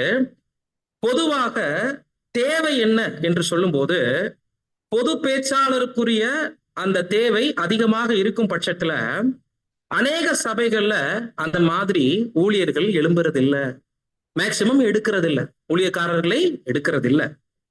இப்படியான ஊழியக்காரர்களை எழுப்பும்படியாக ஆண்டவரை நம்ப வேண்டும்ங்கிற வார்த்தை எதை குறிக்குது? அதுக்கான பிரயாசங்களை எடுங்க, ஜெபிங்க. அறிவுரை எப்படி கொண்டு போறாரு பாருங்க. ஒருவேளை ஒருவருமே கிடைக்காவிட்டால் உண்மையாகவே தேவை உள்ளதா என்ற சந்தேகம் எழும்பலாம். இங்கே நாம் குறிப்பிட வருகின்றது என்னவென்றால், நல்ல விருத்தி அடைந்த சபைகள் சிலவற்றில் பொது பேச்சாளருக்கு அதிகமாக வாய்ப்பு இருப்பதில்லை. இது நிமித்தமாக இப்படிப்பட்ட இடங்களில் வேத பாடங்கள் கட்டாயம் வேண்டும் என்பதற்காக நடத்தப்படாமல் கடமைக்காக நடத்தப்படுகின்றன. இந்த வார்த்தையை ரிப்பீட் பண்றோம் மறுபடியும், என்ன புரிஞ்சுக்க முடியுது அப்படின்னா, சுவிசேஷ யுகத்தில சபையானது பக்தி விருத்தி அடைவதற்கு 7 விதமான ஊழியர்களை குறித்த 7 விதமான வார்த்தைகள் இருக்கு. அதுல 7வது வார்த்தை மூப்பர். பட் முன்னாடி நம்ம பார்த்துட்டு இருக்கிற 6 வார்த்தைகளோடு நீங்க மூப்பருங்கிற வார்த்தையை கனெக்ட் பண்ணிட்டே வரணும். அதுதான் அப்போஸ்தலர்கள், தீர்க்கதரிசிகள், மேய்ப்பர்கள், போதகர்கள் அப்படின்னு நம்ம பார்த்துட்டு இருக்கோம். சுவிசேஷகர்கள் பார்த்துட்டு இருக்கோம். இது எல்லா விஷயத்துக்குமே, இந்த அனைத்து திறமைகளுக்குள்ளுமே காமனா இருக்கிற ஒரு விஷயம் போதகத்திறன். இப்ப அதனால் ஒரு சபை வளர்ச்சி அடைந்து, பட் அந்த எதிர்பார்ப்புகளுக்கு அநேக சபைகள்ல வாய்ப்பு கிடைக்கிறது இல்ல. அதற்கான ஊழியர்களை சபையில தேடி எடுக்க முடியாத ஒரு சூழல் வரும்போது, இப்படிப்பட்ட இடங்கள்ல வேதாகமம் கடமைக்காக பிரசங்கிக்கப்படுகிறது. கூடுகையே கட்டாயமாக நடத்தப்பட வேண்டிய சூழல் மாற்றப்பட்டு ஏதோ கடமைக்கு செய்யற மாதிரி போயிருதுங்கிறார். என்ன சொல்ல வர்றாரு கவனிச்சிங்களா? இத்தனை விதமான ஊழியங்கள் செய்வதற்கு தாளந்துகளுடன் சகோதரர்கள் வேணும். அப்படிப்பட்ட சகோதரர்கள் எழுப்பப்படப்படல. அதுக்காக ஜெபம் பண்ணுங்க. வேற வழி இல்லைன்னா என்ன பண்ணுங்க? கட்டாயமாக நடத்தப்பட வேண்டிய கூடுகைய கடமைக்கு நடத்திட்டு போங்கன்னு முடிக்கிறாரே தவிர லீஸ்ட் பாயிண்ட் ஹைலைட் இல்ல. கவனிச்சிங்களா? நிறைய விஷயங்களை பேசிக்கிட்டே வந்து இதெல்லாம் கிடைக்கல அப்படிங்கும் போது சரி ஓகே இப்படி பண்ணிட்டு போங்க. பட் அது அந்த மாதிரியான கூடுகை எப்படித்தான் இருக்கும்ட்டாரு. சபையை வளர்ச்சி பாதையை நோக்கி கொண்டு போகக்கூடிய ஊழியர்கள், திறமையுள்ளவர்கள், தாளந்துள்ளவர்கள் எழும்பப்படலைன்னா பிரேயர் பண்ணுங்க. பட் அது என்ன ஒரு விஷயமா இருக்கு அப்படின்னா, அது இப்படி நடத்துங்க அப்படிங்கிற ஒரு ஆலோசனையா தான் வழங்க முடியும். பட் கட்டாயம் என்பது நாம எல்லாம் வளர்ச்சி பாதையை நோக்கி போகக்கூடிய அந்த ஒரு அவசியத்தை குறிக்குது. கடமைனா ஏதோ செய்யறோம், எங்களுக்கு வேற வழி இல்ல. அதுதான் இன்னும் சில இடங்கள் ஆலோசனை கொடுக்கும் போது அப்படிப்பட்ட இடங்கள்ல பைபிளை கூட வச்சிருங்க மூப்பரான்னு கூட சொல்றாரு. அப்ப அதை கூட நம்ம என்ன பண்ணலாம்? அப்போ மூப்பரை பைபிள் ஆக்கிட்டு நம்ம எல்லாரும் அமைதியா உட்காந்துடலாம் அர்த்தம் இல்ல. எப்பயுமே ஒரு ஒரு ஒரு தர்ம சங்கடமான சூழல்ல கொடுக்கப்படக்கூடிய ஆலோசனைகளை ஹைலைட் பண்ணக்கூடாது. அப்ப பைபிளை மூப்பரா வைக்க சொல்லிட்டாருன்றாலும் நம்ம என்ன பண்ணிடக்கூடாது? யாருமே பேச வேண்டாம், பைபிளையும் வால்யூம்ஸையும் வச்சிடக்கூடாது இல்லைங்களா? அப்ப அது எந்த சூழல்ல கொடுக்குறாரு அந்த ஆலோசனைய? கட்டாயமா கடமையா? இப்ப நம்ம சபை கட்டாயத்துக்கு வழி நடத்தப்படணுமா, கடமைக்கு நடத்தப்படணுமாங்கிறத நமது கரங்கள் டிசைட் பண்ணணும். பிரியமான சகோதர சகோதரி, வேதாகமம் தெளிவாக காட்டுகிறபடி ஆதி சபையில் கூட இது வழக்கமாக இருந்தது. எல்லாரும் கூடி வரும்போது சரீரமான சபையில் தாளந்துகள் பெற்றிருக்கிற பல்வேறு அங்கங்களுக்கு அவர்களுடைய தாளந்துகளை உபயோகிக்கும்படியாக ஒருவர் பேசவும் மற்றொரு ஜெபிக்கவும், எல்லாருமே பாடாவிட்டாலும் அநேகர் பாடவும் தருணம் அளிக்கப்பட்டது. இதையும் ஒரு இடத்துல பவுல் கண்டிச்சிருக்கிறாரு. என்ன சூழல்ல? நான் உங்களிடத்தில் கடந்து வரும்போது சிலர் சங்கீதம் பாடுகிறார்கள், சிலர் சாப்பாடு சாப்பிடுறீங்க, சிலர் பிரசங்கம் பண்றீங்க, சிலர் தீர்க்கதரிசனம் சொல்றீங்க. என் சகோதரரே, இது என்ன? சகலமும் நல்லொழுக்கமாயும் கிரமமாயும் செய்யப்படணும். அப்ப அநேகருடைய தாளந்துகளையும் திறமைகளையும் உதாசீனப்படுத்த முடியாமல் சில ஆலோசனைகள் வழங்கப்படும். இதை செய்யறவங்க இதையும் செய்யுங்க, இதை செய்யறவங்க இதையும் செய்யும். ஆனால் சுவிசேஷ யுக சபை பக்தி விருத்தி அடையணும் அப்படின்னா நிச்சயமாக கட்டி எழுப்பப்படக்கூடிய தாளந்துகள், திறமைகள் மிக மிக அவசியம். இவ்விதமாக ஒழுங்கை நன்கு பின்பற்றுகிற ஆண்டவருடைய ஜனம் அதிகமான அளவுக்கு ஆசீர்வாதத்தை பெறுவதுடன் மிக உறுதியான குணாதிசயங்களை அபிவிருத்தி பண்ணி கொள்ளுகிறார்கள். மற்ற மூப்பர்கள் சமர்த்தன் இல்லாத பொழுது, நல்லா கவனிங்க, மற்ற மூப்பர்கள் சமர்த்தன் இல்லாத போது அவர்கள் ஜெபத்திலும் சாட்சி கூறுகின்ற கூட்டங்களிலும் தங்களுடைய ஆரம்ப நிலையில் மட்டும்தான் இருக்கணுங்கிற. இப்போ மூப்பர்களுக்கான பல ஊழியங்கள் இருக்கு. அதுல தீர்க்க தரிசனம், மேய்ப்பர்கள், கண்காணிகள், சுவிசேஷகர்கள் பார்த்துட்டே வர்றோம் இல்லைங்களா? போதக சமர்த்தம் இல்லாத சகோதரர்கள் என்ன சொல்ல வர்றாருன்னா, பொது வழியில் நின்று பிரசங்கிக்கக்கூடிய ஊழியங்களை அவர்களால் செய்ய முடியாது இல்லைங்களா? எந்த லிமிட்ல இருந்துக்கங்கன்னு சொல்றாருன்னா, அவர்கள் ஜெபத் கூட்டம், சாட்சி பகிர்கின்ற கூட்டங்கள்னு அந்த நாட்கள்ல, பிரதருடைய நாட்கள்ல அது கம்பல்சரியா நடத்தினாங்க. இன்னைக்கு நம்ம நாட்கள்ல எல்லா சபைகள்லயும் ஜெபம் மற்றும் சாட்சி பகிர்தல் கூட்டங்கள், துதி ஆராதனை இதெல்லாம் ப்ராப்பரா ஃபாலோ பண்றது இல்ல. கன்வென்ஷன்ல துதி ஆராதனை இதெல்லாம் பண்றோம். சாட்சி பகிர்தல் கூட்டங்கள்லாம் மேக்சிமம் எல்லா பக்கமும் பண்றது இல்ல, பிரதருடைய நாட்கள்ல பண்ணிருக்கிறாங்க. அப்ப அந்த ஜெபம் மற்றும் சாட்சி பகிர்தல் கூட்டங்கள் என்பது சபைகள்ல நடத்தப்படாது மேக்சிமம். அந்த மாதிரியான விசேஷித்த கூட்டங்கள் இல்லங்கள்ல நடைபெறும். அப்ப இங்க யாருக்கு சொல்ல வர்றாரு அப்படின்னா, தங்களுடைய திறமை தாளந்துகளை குறித்த பலவீனமானவர்கள், அத விஸ்தாரமாக எடுத்து விவரிக்க முடியாத குறைந்த தாளந்துல உள்ளவங்க இது மாதிரியான கூட்டங்களை பயன்படுத்திக் கொள்ளுங்க. தங்களுடைய ஆரம்ப நிலையில் இருக்கலாம். ஆண்டவருடைய ஜனங்கள் கூடி வருகின்ற பல்வேறு கூட்டங்களில் இது ஒரு விசேஷ அம்சமாக இருக்க வேண்டும். அப்ப கூட்டம் எக்லிஷால மட்டும் நடத்தப்படுறது இல்லையே. எக்லிஷால மட்டுமே பேசக்கூடிய திறமை உள்ளவர்களை எலெக்ட் பண்றோம். அவங்க அங்க ஊழியம் செஞ்சுட்டு போட்டோம். அதுல அந்த திறமை தாழ்ந்துகளை குறைவாக இருக்கக்கூடியவங்களை எலெக்ட் பண்ணலாம். அப்படிப்பட்டவங்க என்ன பண்ணிக்கணும்? பொதுமேடை பேச்சாளர்களா இருக்கணும்ன்றது இல்லாம அவங்களுடைய திறமை தாளந்துக்கு ஏற்ப அங்கங்க அவங்களுடைய திறமைகளை வெளிப்படுத்தும்படி அவங்க ஊழியம் பண்ணிக்கலாம். ஆனா ரொம்ப ரொம்ப முக்கியமான விஷயம், சத்திய வசனத்துல தெளிவுள்ளவர்களாக காணப்படும். தீர்க்கதரிசியாகவே இருக்கணும்ன்ற அவசியம் இல்லை. சிறந்த நாவன்மை உள்ளவர்களாகவே இருக்க வேண்டிய அவசியம் தான் இல்லை. பட் நன்றாய் விசாரிக்க தெரிஞ்சிருக்கணும். தெளிந்த புத்தி உள்ளவர்களாக இருக்கணுங்கிறது அவசியம். அதை நம்ம மறந்துடவே கூடாது. புத்தி சொல்லுகிற தாளந்து தனக்கு இருக்கிறது என்று உணர்கிற ஒருவர் அதை செயலாற்றுவதில் விட்டுவிடாதபடி உபயோகிக்க வேண்டும். இப்படி செய்யாமல் தனக்கு விசேஷமான ஒரு தாளந்து இல்லாது இருக்கும் போது அதை உபயோகிக்கும்படி முயற்சி செய்யவும் கூடாது. அப்போஸ்தலர் கூறுகிறார், புத்தி சொல்லுகிறவன் புத்தி சொல்லுகிறதிலும் தரித்திருக்க கடவன். அவன் தன்னுடைய திறமையையும் சேவையையும் அதற்கென்று கொடுக்கட்டும். போதிக்கிறவன் சத்தியத்தை விளக்கி சொல்லும் திறமையுள்ளவன், போதிக்கிறதிலும் தரித்திருக்கட்டும். பிராக்கெட்ல கொடுக்கிறான். போதிக்கிறவன் என்ற இடத்துல சத்தியத்தை விளக்கி சொல்லும் திறமையுள்ளவன். மேல நம்ம பார்த்தோம் இல்லைங்களா, கற்றுக் கொடுக்கும் ஒரு ஆசிரியரா. இவ்விதமாக அநேக விதமான விஷயத்துல அவங்க திறமை தாளந்துகளுக்கு உட்பட்டு அவங்க ஊழியம் பண்ணிக்கொள்ளலாம் என்று அங்க கொடுக்கறதை நம்ம பார்க்கிறோம். அன்பான சகோதர சகோதரி, சோ போதகர்கள் என்ற ஒரு விசேஷித்த ஊழியத்தை தனியா நம்ம இங்க பார்த்திருக்கிறது உங்களுக்கு தெளிவாக புரியும் நம்ம நம்புறோம். ஒவ்வொரு ஊழியங்களுக்கும் ஒவ்வொரு பேர் வருது. அந்தந்த ஊழியங்களை பொறுத்து அந்த தன்மைகள் மாறுபடுது. பட் இது எல்லாருக்கும், இந்த எல்லா ஊழியத்தையும் செய்யறதுக்கு அவங்க யாரா இருக்கணும்? மூப்பர்களா இருக்கும். முதல் மூப்பர்கள் அப்போஸ்தலர்கள், அவர்களுக்கு தான் தீர்க்கதரிசிங்கிற பேரும் நேரடியாக பொருந்தும். நம்ம நாட்கள்ல சத்திய வசனத்தை கருகலான தீர்க்க தரிசனங்களை வியாக்கியானம் பண்ணி சொல்லுகிறவர்களை தீர்க்கதரிசி என்றும், பொதுமேடை பேச்சாளர்களை சொல்லலாம், சிறந்த நாவன்மை உள்ளவர்களை தீர்க்கதரிசி என்றும் குறிப்பிடலாம். சுவிசேஷகர்னா யாருன்னு பார்த்தோம்? ஆரம்ப நிலையில சத்தியத்துக்கு சிலரை வழிநடத்தி அதுக்கப்புறம் ஆழமான உபதேசங்கள் கேட்க அவங்களை தூண்டி எழுப்ப செய்யக்கூடிய ஒவ்வொருவரும் சுவிசேஷகர்கள். மேய்ப்பர்கள் ஆடுகளின் நலன்கள்ல விசேஷமாக கவனமுற்று அவர்களை வீடு சந்திப்புகள் போன்ற இடங்கள்ல சந்திச்சு தவறான ஓநாய்கள்ட்ட இருந்து பாதுகாக்கக்கூடிய வேலை செய்யணும். இப்ப எல்லா வேலைகளுக்குமே வேத வசனங்கள்ல பிரயாசப்படுறது ரொம்ப முக்கியங்கிறதா 5வது கேட்டகரியில வருது. இதுக்கெல்லாம் போதக சமர்த்தனா இருக்கணும். அப்படின்னா நன்கு வேத வசனங்களை ரெட்டிப்பாக அவங்க பிரயாசப்பட்டு பகலாக தியானிக்கக்கூடிய ஒருவரால மட்டும்தான் மெய்ப்பனாவும் செயல்பட முடியும், போதகராகவும் இருக்க முடியும், சுவிசேஷகராகவும் இருக்க முடியும். ஒரு வேத வசனத்துல தெளிவற்ற யாரும் எந்த ஊழியத்தையும் செய்யவும் தகுதியற்றவர்களாக தான் இருக்க முடியும் இல்லைங்களா? அப்ப வேத வசனங்கள்ல தெளிந்த புத்தியுள்ள ஆவி, அதனுடைய பிரயாசம் ரொம்ப ரொம்ப முக்கியம் என்கிறதை குறிக்கிறது போதக ஊழியம். அடுத்தபடியாக 6வதாக நம்ம பார்க்கக்கூடிய ஊழியம் கண்காணிகள்.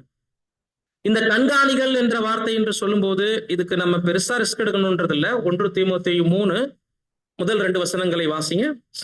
கண்காணிப்பை விரும்புகிறவன் நல்ல வேலையை விரும்புகிறான், இது உண்மையான வார்த்தை. ஆகையால் கண்காணியானவன் குற்றம் சாட்டப்படாதவனும் ஒரே மனைவியை உடைய புருஷனும் ஜாக்கிரதை உள்ளவனும் தெளிந்த புத்தி உள்ளவனும் யோக்கியதை உள்ளவனும் அந்நியரை உபசரிக்கிறவனும் போதக சமர்த்தனுமாய் இருக்க வேண்டும். கண்காணி ஆரம்பிக்கும் போது எப்படி ஆரம்பிச்சிருக்கிறாரு? கண்காணி. இப்ப கீழே வரக்கூடிய வார்த்தை போதக சமர்த்தன் நம்ம பார்த்தாச்சு இல்லைங்களா? இப்ப கண்காணிங்கிறவங்க மேல நம்ம பார்த்துட்ட அந்த 5 வார்த்தைகளோட எப்படி வேறுபடுறாங்க? நியாயப்படி பார்த்தா எல்லா ஊழியங்களுமே வார்த்தைகள்ல சின்ன சின்ன வித்தியாசங்களை வச்சு ஊழியங்களை தான் பிரிச்சு பார்த்துட்டு இருக்கோமே தவிர எல்லாரும் மூப்பர்கள் தான். இப்ப மூப்பர்களை தான் கண்காணிகள் என்ற வார்த்தையில கௌரவமா சொல்றோம். அந்த வார்த்தையினுடைய நிலைப்பாடு என்ன? கண்காணி என்ற வார்த்தையினுடைய நிலைத்தன்மை என்ன என்று சொல்லும் போது 6th வால்யூம்ல 317 3வது பேராகிராஃப்ல சொல்றாரு, பிஷப் அல்லது கண்காணி என்ற வார்த்தைக்கு அதிகமான அர்த்தம் உள்ளது போன்றே போதகர் என்ற வார்த்தைக்கும் உள்ளது. ஒரு மூப்பரை தவிர வேறு எவரும் போதகராக, மேற்பார்வையாளராக அல்லது மேய்ப்பராக இருக்க தகுதியுள்ளவர்கள் அல்ல. ஒரு போதகர் அல்லது மந்தையின் மேய்ப்பர் தான் மந்தையை மேற்பார்வையிடுகிறவர் ஆகும். என்ன சொல்ல வரா இருப்பார்? குழப்பற மாதிரி இருப்பார். அப்படின்னா சிம்பிளா என்ன புரிஞ்சுக்கணும்னா, வேதத்தில் சுவிசேஷகர்னு ஒரு இடத்துல பதிவு பண்ணப்பட்டிருக்கு, மேய்ப்பர்கள்னு ஒரு இடத்துல பதிவு பண்ணப்பட்டிருக்கு, தீர்க்கதரிசிகள்னு பதிவு பண்ணப்பட்டுருச்சு, மேய்ப்பர்கள்னு பதிவு பண்ணப்பட்டுருச்சு, கண்காணிகள்னு பதிவு பண்ணப்பட்டுருச்சு, அப்போஸ்தலர்கள்னு இருக்கு. பட் இது எல்லா ஊழியத்தையும் செய்யறவங்க தான் மூப்பர்கள். இது எல்லாம் போய் நம்ம மத்தியில எதை அடையாளப்படுத்துறோம்? மேக்சிமம் உங்க சபை மூப்பர் யார் அப்படி கேட்கிறாங்க. நீங்க எந்த சபைக்கு மூப்பர்? நீங்க எந்த சபையில இருந்து வரீங்கன்னா இந்த சபையினுடைய மூப்பர். எதுல அறியப்பட ஆரம்பிச்சாங்கன்னா மேக்சிமம் மூப்பர் என்பதை ஒரு ஊழியமாக அறிந்து கொண்டு அதை ஒரு கேட்டகரியா, அது ஒரு லெவலா அநேகருடைய மனநிலை அப்படி இருக்கு. பட் அந்த மூப்பர்னா என்ன அப்படின்னு அப்படிப்பட்டவங்கள்ட்ட கூப்பிட்டு கேட்டா, அந்த மூப்பர்கள் செய்யக்கூடிய ஊழியம் எத்தனை இருக்கு. இத்தனை துறைகள்ல ஊழியம் செய்யறதுக்கு ஒருத்தர் மூப்பராக எலெக்ட் பண்ணப்படணும் அப்படிங்கிற இந்த தெளிந்த புத்தி எத்தனை பேருக்கு இருக்கு? ஒரு மூப்பர் அவர் தான் சுவிசேஷகர், ஒரு மூப்பர் அவர் தான் போதகர், ஒரு மூப்பர் அவர் தான் கண்காணி, அவருக்கு கொடுக்கப்பட்ட பேர் தான் மேய்ப்பர். எப்படி வேறுபட்டாங்க இப்ப வார்த்தைகள்னா? வேதாகமம் முழுவதும் ஊழியங்கள் செய்யக்கூடிய பல்வேறு துறைகள் வேறுபடுது. அந்தந்த ஊழியத்தை பொறுத்து பேர் மாறுச்சு. ஆடுகளை தனியா சந்திக்க போனா மேய்ப்பன், பப்ளிக்கா பேசினா தீர்க்கதரிசி, ஆரம்ப நிலை சத்தியத்தை கொடுத்தா சுவிசேஷகர். மொத்தத்துக்கு இவங்க எல்லாம் யாரு? மூப்பர். இந்த புரிதலை எடுத்தோம்னாலே ஒரு மூப்பருக்கு இவ்வளவு விஷயங்கள் வேணும். கவனிச்சிங்களா? அப்ப இவ்வளவு விஷயங்கள் வேணும்னா பொது மேடை பேச்சுத்திறன் மாத்திரம் கட்டாயம் கிடையாது. பட் அதுக்கான தெளிவு ரொம்ப ரொம்ப முக்கியம். அவ்வளவு விஷயங்களையும் தெளிவு இருந்தா தானே ஒரு மெய்ப்பனா கூட ஒரு ஆள் செயல்பட முடியும். அந்த ஒரு விஷயத்துல நம்ம கவனிக்கும் போதுதான் இங்க கன்க்ளூட் மாதிரி கொடுக்குறாரு. இந்த பிஷப் என்ற வார்த்தைக்கு தான் தெளிவா கொடுக்குறாரு. வேதாகமம் முழுக்க நம்ம பார்க்கும்போது போதகர் என்ற வார்த்தை கண்காணியத்தான் குறிக்குது, அது மூப்பரை தவிர வேற யாரையும் குறிக்காதுங்கிறார். மேற்பார்வையாளராக மெய்ப்பர்களையும் இந்த கண்காணிங்கிற வார்த்தையும் பொருந்தும். பிரதர் ரசலே அநேக இடங்கள்ல தெளிவா குறிப்பிட்டு போவார். நம்ம தான் குழப்பிட்டு இருப்போம். ஒரு சபையின் போதகர்களை நீங்கள் எப்படி தெரிவு செய்யணும், அந்த இடத்துல மூப்பர்னு சொல்லியிருக்கவே மாட்டார். அப்ப போதகர்னு யாரும் சொல்ல வராரு? ஒரு போதகர் தானே மூப்பரா இருக்க முடியும். அந்த பாயிண்ட்ல பேசிட்டு போவார். ஒரு சபையினுடைய மேய்ப்பர் இப்படி செஞ்சிட்டாருன்னு கடிதம் வந்துச்சும்பாரு. அப்ப அந்த இடத்துல யாரு மூப்பர் இல்லைன்னு மேய்ப்பர் தனியா பிரிப்போமா? ஒரு சபையின் கண்காணி இப்படி தவறாக வழிநடத்தப்பட்டார் அப்படி போட்டிருப்பாரு. தலைவர்னு சொல்லியிருப்பாரு. சில இடங்கள்ல சபையினுடைய தலைவர்கள் இப்படி வேதாகமத்தை தப்பா பிரசங்கம் பண்ணிட்டாங்கன்னு. குழப்ப வேண்டியதே இல்லை. வேதத்துல பல வார்த்தைகள் இருக்கு. வார்த்தையினுடைய தன்மை என்ன? ஊழியங்கள் இருக்கு. அந்த ஊழியங்களுடைய வித்தியாசம் என்ன? பட் இது எல்லாவற்றுக்கும் தகுதி மூப்பருடைய திறமையும் தாழ்மை. ஒரு பக்கம் கேரக்டர்ல கர்த்தருடைய சாயலுக்கு அருகில் அவங்க இருக்கணும், குணலட்சணத்துல. மறுபக்கம் திறமை தாளந்துகளை தனக்குள்ள வளர்ச்சி அடைவதற்காக பிரயாசம் எடுத்துக் கொண்டிருக்கக்கூடியவராக, வேதத்தில் அதிகம் பிரயாசப்படக்கூடியவராக இருக்கணும். இந்த இரண்டு வார்த்தைகளுமே ஒரே அர்த்தம் உடையவர்களாக இருக்கின்றன. வேத வாக்கியங்களின்படி கர்த்தராகிய யெகோவாதான் நம்முடைய பெரிய போதகராக அல்லது மேய்ப்பராக இருக்கிறார். இந்த கண்காணிக்கு மேய்ப்பருக்கும் ஒரு கனெக்ஷன் கொடுக்கிறாருங்க. நம்முடைய ஆண்டவராக இயேசு கிறிஸ்து நம்முடைய ஆத்மாவுக்கு எல்லா இடத்திலும் உள்ள மந்தைக்கு மேய்ப்பவராக கண்காணியாக இருக்கிறார். பொதுவான கண்காணிகளுக்கும் பிரயாண ஊழியர்களுக்கும் பொதுவான மந்தையின் நலனை பார்க்கிற மேய்ப்பர்களாக அல்லது போதகர்களாக இருக்கிறார்கள். பொதுவான மந்தையின் நலனை பார்க்கிற மேய்ப்பர்களாக அல்லது போதகர்களாக இருக்கிறார்கள் பிரயாண ஊழியர்களும். மேலும் அந்த இடத்தில் உள்ள ஒவ்வொரு மூப்பரும் ஒரு போதகராக, மேய்ப்பராக அல்லது கண்காணியாக அவரது தகுதிக்கு ஏற்ப இருக்கிறார். சோ சிம்பிளா புரிஞ்சுக்கணும்னா, கண்காணிகள் என்ற ஊழியம் மூப்பர்கள் செய்யக்கூடிய ஊழியம் தான். உள்ளூர் சபைக்கோ அல்லது வளர்ச்சி அடையாத 4 சபைகளுக்கு ஒரு மேற்பார்வையாளராக அவர் இருப்பாரு. இன்னும் அந்த சபைகள் எல்லாம் எலெக்ஷன் நடந்திருக்காரு. அப்ப இவர் போய் பேசிக் எடுத்து சபையை பவுல் செஞ்சார் அந்த ஊழியத்தை. அப்ப அந்த சபை வளர்ச்சி பாதையை நோக்கி போற வரைக்கும் அந்த சபையினுடைய பிஷப் யாரு? கண்காணி யாரு? பவுல். அவர் உள்ளூர்ல ஒரு சபையில இருப்பாரு. அந்த சபைக்கும் அவர் யாரா இருந்திருப்பாரு? கண்காணியா இருந்திருப்பார். இப்படி ஊழியங்களுடைய தன்மைகளை கொண்டு வார்த்தைகள் வேறுபடுதே தவிர இந்த எல்லா ஊழியங்களையும் செய்ய சபையில மூப்பராக அங்கீகரிக்கப்பட்டிருக்கும். புரியுதுங்களா? அப்ப சுருக்கமா சொன்னா, சின்ன ஒரு காங்கிரிகேஷனுக்கோ பரவலாக பல சபைகளுக்கோ ஊழியம் செய்யறது பேரு கண்காணிப்பு. இப்ப கண்காணியோட தான் இங்க இணைக்கிறாரு மேய்ப்பருங்கிற வார்த்தையை. ஏன்னா நம்ம குழப்பிக்க கூடாது. மேய்ப்பருக்கு என்ன ஒரு அர்த்தம் சொன்னோம்? ஆடுகளின் நலன்களை பர்சனலா கேர் எடுக்கிறவங்க, வீடு சந்திப்பு பண்றவங்க. இப்ப கண்காணிப்புக்கு எப்படி வார்த்தை வேறுபடுது? இதே ஊழியம் தானே இதுவும். பரவலா கண்காணிக்கிறாங்க, அவ்வளவுதான். சிம்பிளா புரிஞ்சுங்க. ஒரு மந்தையை கண்காணிக்கிறாங்க, அப்ப இது மேய்ப்பர் ஊழியம் இல்லையா? அதைத்தான் சொல்ல வராரு. எல்லா வார்த்தையுமே ஒத்து போகுதுங்கிறார். மேக்சிமம் இந்த வார்த்தைகள்ல குழப்பம் இருக்கிறனாலதான் இது இவ்வளவு வியாக்கியானமே தவிர, நன்கு கூறிய பார்வையில நீங்க கவனிச்சு பாத்தீங்கன்னா ஊழியத்தினுடைய தன்மையில பெரிய வித்தியாசம்லாம் இல்லை. மேய்ப்பர் என்ற முறையில வீடு சந்திப்பு பண்றதும், ஒரு காங்கிரிகேஷனை வழி நடத்துவதும், இது போன்ற 10 சபைகளை போய் மேற்பார்வையிடுவதும் ஒரு மேய்ப்பனுடைய வேலையை தானே. இப்ப மேய்ப்பனை கண்காணின்னு சொல்லக்கூடாது. கண்காணியை மேய்ப்பன் என்று சொல்லக்கூடாதுன்னு நம்ம சொல்ல முடியாது இல்லைங்களா? அப்ப இதுக்கெல்லாம் யாரா இருக்கணும்? மூப்பராக இருக்கணும். சிம்பிள், இவ்வளவுதான்.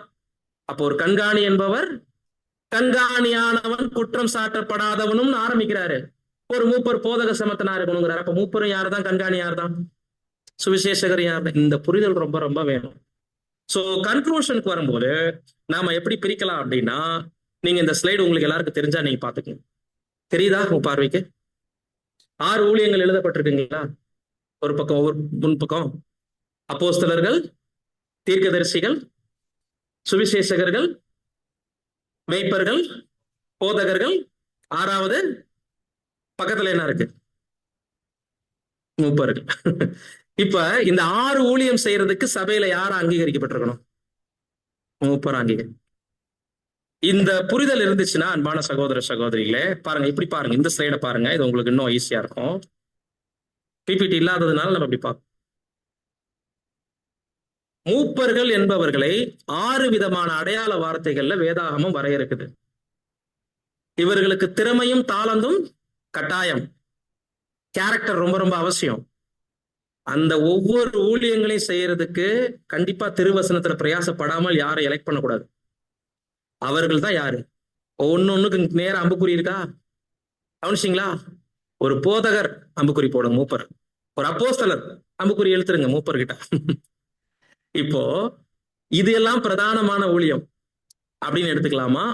இது பிரதான ஊழியம் எடுத்துக்கலாம். இந்த 6ஐயும் இணைக்கக்கூடிய ஒரு இடத்துல எங்க போய் முடியுது? மூப்பர் என்ற சொல். இந்த மூப்பர் என்ற வார்த்தையை ஹைலைட் பண்ணிக்கலாமா? இப்ப இந்த 6 விதமான ஊழியத்தை ஹைலைட் பண்ணலாமான்னு கேக்குறேன். மூப்பரையா? நல்லா சரியா போச்சுக்கோங்க.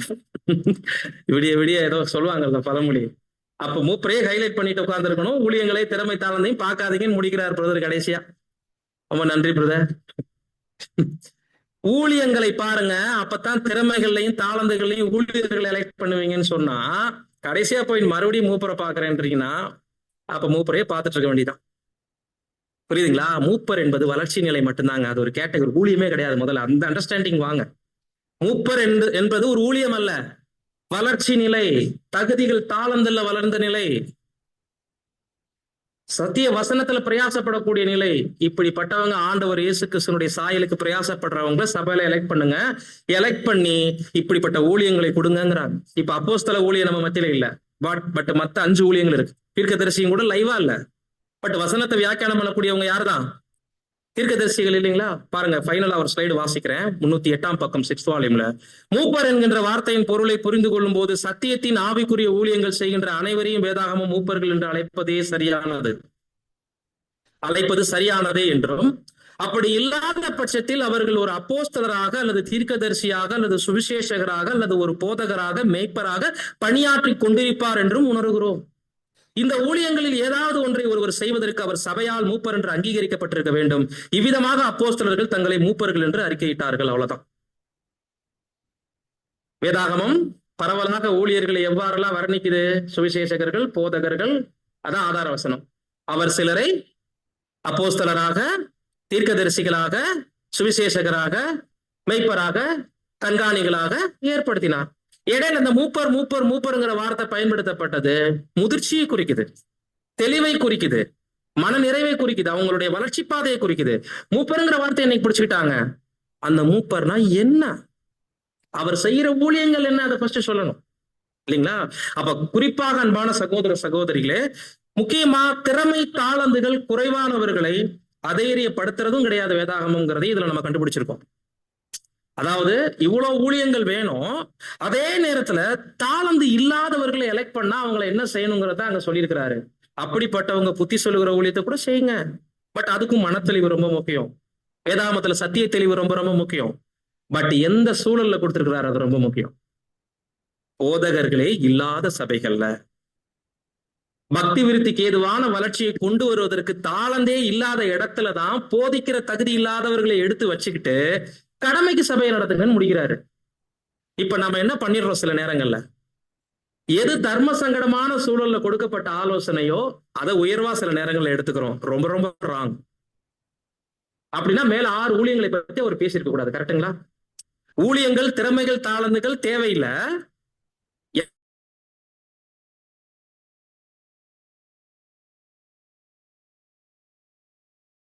தெரிஞ்சிடுங்கன்னு இருக்கவே கூடாது. எந்த பாயிண்ட்டை மட்டும் நம்ம எடுத்து வச்சுக்கணும்? போதகத்திறன் இல்லாதவர்களை வைத்துக்கொண்டு கடமைக்காக சபை நடத்துங்கிற பாயிண்ட் 2 வரியை மட்டுமே படிச்சு க்ளோஸ் பண்ணிருக்கலாம் இல்லைங்களா? பட் எந்த சிச்சுவேஷன்ல சொல்லப்பட்ட வார்த்தை அது?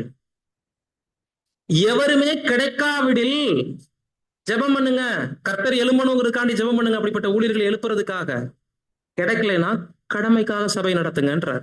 இப்படித்தான் அந்த ஆலோசனை இந்த இடத்துல வழங்கியிருக்கிறார். சோ அன்பானவர்களே, பாடம் ஆரம்பிக்கும் போது நம்ம உங்களுக்கு சொன்னதுதான், ரீபிரிண்ட் ஆர்டிக்கல் எடுத்து எந்த சகோதரர்கள் பேசலாம், ஒரு பேஜ்ல இருந்து ஒரு பக்கத்தை சொருகிட்டு இப்படி எடுத்துட்டு வந்து அந்த இடத்துல என்ன சிச்சுவேஷனுக்கு பிரதர் பதில் கொடுத்தாருங்கிறது தெரியாம ஒரு இடத்துல பொருத்தி வச்சோம்னா இந்த பதில் அந்த கேள்விக்கானது இல்ல, ஓப்பனா நம்ம சொல்றோம். ஆனா 6th வால்யூம் என்பது அடிப்படை. அப்போ எலெக்ஷன் ட்ரூத்தை நீங்க எப்படி கவனிக்கணும்? இதுல ஒரு ப்ராப்பர் ஆர்டர் இருந்துச்சு இல்லைங்களா? தகுதிகளையும் திறமைகளையும் ரெண்டுலயுமே இருக்கு இல்லைங்களா? இதை விட்டு அவுட் அடிக்காது எந்த சத்தியமும். 6வது வால்யூமை பேசிக்கா வச்சு இதை தாண்டி போக வாய்ப்பே இல்லை. சோ இதோட ஒப்பிட்டு பார்த்து நலமானதை நம்ம பிடித்துக் கொண்டவர்களாக இருந்து தெளிந்த புத்தியுள்ளவர்களாக இருந்து நமது சபைக்கான ஊழியர்களை நாம தெரிவு செய்ய பிரயாசப்படுவோம். முக்கியமான ஒரு விஷயம் கூட நம்ம சொல்லியிருந்த போன பாடத்திலேயே, போதகத்திறன் தாளந்து 1 மாத்திரமே மூப்பர்களுக்கான தகுதி இல்லை என்பதையும் கவனிச்சுக்கோங்க. போதகத்திறன் இல்லாதவர்களையும் அதைரியப்படுத்தக்கூடாது, அவர்களுக்கு சில ஊழியங்களை கொடுங்க, பட் போதகர்களை எழும்புவதற்காக பிரேயர் பண்ணுங்க, அதான் முக்கியம்னு சொல்லியிருக்கிறாரு. தாழ்மையையும் தன்னடக்கத்தையும் கவனிக்காம ஒரு போதகராய் இருக்கிறார் என்பதற்கு மாத்திரமே என்ன பண்ணிடாதீங்க, ஓட்டு போட்டீங்கன்னா அதுவும் அவங்களை ஆபத்துக்கு தள்ளுறதுங்கிற ஒரு பாயிண்டையும் நம்ம வலியுறுத்துறோம். சோ 2 நிலைகளையும் பேலன்ஸ் பண்ணி பார்த்துக்கங்க. திறமை தாளந்து எந்த அளவுக்கு முக்கியம், அதே அளவுக்கு தாழ்மையும் ரொம்ப ரொம்ப முக்கியம். சபையின் வளர்ச்சி பாதைக்கு தேவையான விஷயங்களை ஜெபசிந்தையோடு நாம் எடுக்க தேவன் தாமே கிருபை செய்து வழி நடத்துவாராக. வசனங்களை பொறுமையோடு கேட்ட உங்கள் யாவரையும் தேவன் தாமே ஆசீர்வதிப்பாராக. ஆமென்.